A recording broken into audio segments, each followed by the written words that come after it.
Hola a todas y todos, el profe René los saluda. La clase de lógica y argumentación continúa y ahora hemos iniciado el bloque 2, de modo que en el bloque 1 los temas analizados fueron 1. Pensamiento argumentativo, 2. Premisas y conclusiones, 3. Tipos de argumentos y 4. Falacias, que nos enseñaron la forma de construir diferentes argumentos y al mismo tiempo a evitar fallas al momento de argumentar. Ahora iniciamos el bloque 2, retomando la argumentación que se suma al tema de cuadro de oposición. En ese sentido, el análisis de los argumentos en general nos va a permitir formular la relación de las premisas con la conclusión.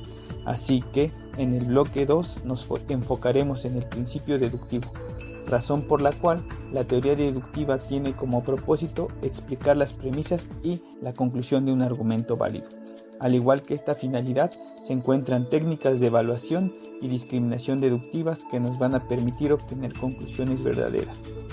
Cabe resaltar que el cuadro de oposición forma parte de la lógica clásica o lógica aristotélica, en honor a este gran filósofo griego. Aristóteles es uno de los pensadores más importantes del mundo antiguo y algunas de sus teorías aún son discutidas en nuestros días. Discípulo de Platón y tutor de Alejandro Magno, funda su propia escuela, el Liceo, que de manera genérica se podría apreciar como la primera universidad. La lógica para Aristóteles es el instrumento o herramienta fundamental que adquiere un significado racional en el conocimiento, de modo que un análisis racional, refinado y cuidadoso permite al ser humano formular desde una idea clara y concisa hasta una teoría con principios y leyes extremadamente elaborados. La palabra lógica adquiere otro significado a partir de que Aristóteles señala esta como la herramienta intelectual, principalmente a la hora de formular principios y axiomas característicos de las leyes universales. La lógica clásica centra su análisis primordial en los argumentos y las relaciones que estos tienen en diferentes ámbitos. En ese sentido, la lógica se basa en las relaciones de clase, por ejemplo, la clase de todos o la clase de algunos, que se refiere a que se encuentran o no se encuentran incluidos completamente los miembros de cierta clase. Por clase nos referimos a una colección que tiene algo en común, por ejemplo, todos los patos. Incluye a las diferentes especies de patos como el pato silvestre, el pato collar blanco, el pato doméstico, etc.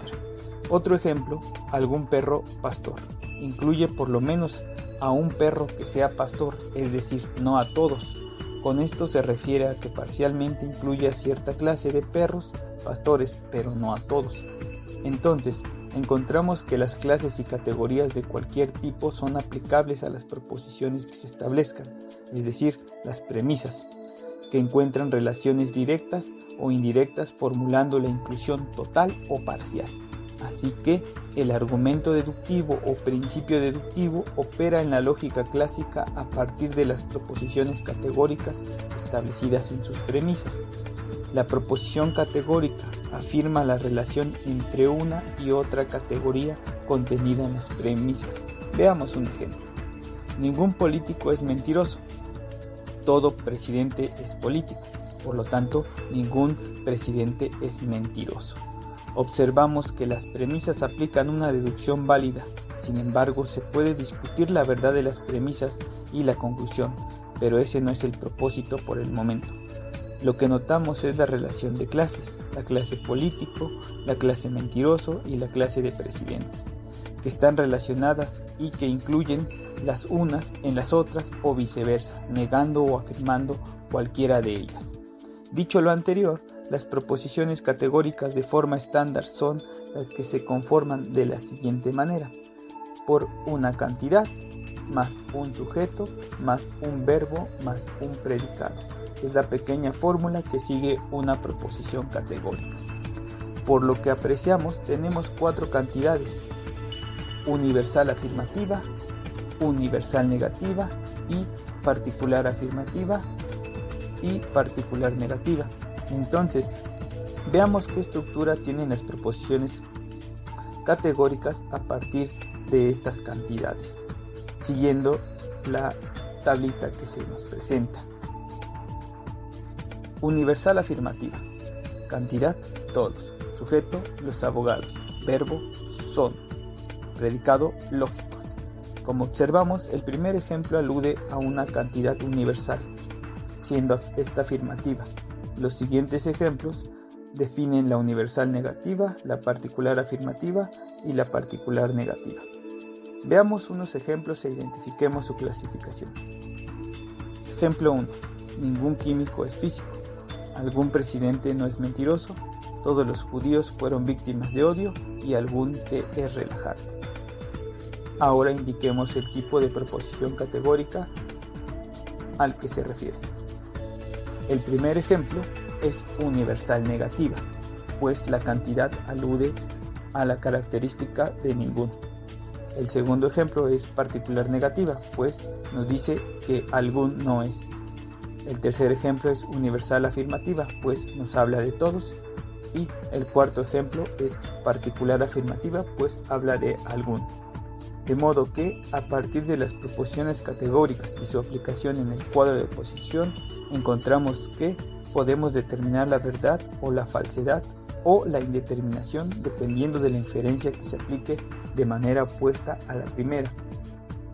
Esto quiere decir que existen 4 modos de oposición. Número 1, contradicción. Número 2, contrariedad. Número 3, subcontrariedad. Y número 4, subalternidad, que es lo mismo que superalternidad. De modo que, en ese orden jerárquico, se aplican las inferencias inmediatas. Cabe decir que la inferencia inmediata es la que se obtiene a partir de una sola premisa para llegar a la relación de verdad o falsedad o indeterminación de cualquiera de estas. Veamos un ejemplo. Proposición inicial. Algún ave es rapaz se asume como falsa. A partir de esta podemos obtener las siguientes inferencias. Las llamadas inferencias funcionan para determinar el valor de verdad, falsedad o indeterminación de las proposiciones categóricas, aplicando las reglas de contradicción, contrarias, subcontrarias, subalternas o superalternas, que se analizarán a detalle con otros ejemplos. Por el momento, el cuadro de oposición es el que se presenta a continuación y tiene una manera muy específica de relacionarse que indica con las flechitas cuál es la regla aplicada o la relación directa a partir de la proposición inicial.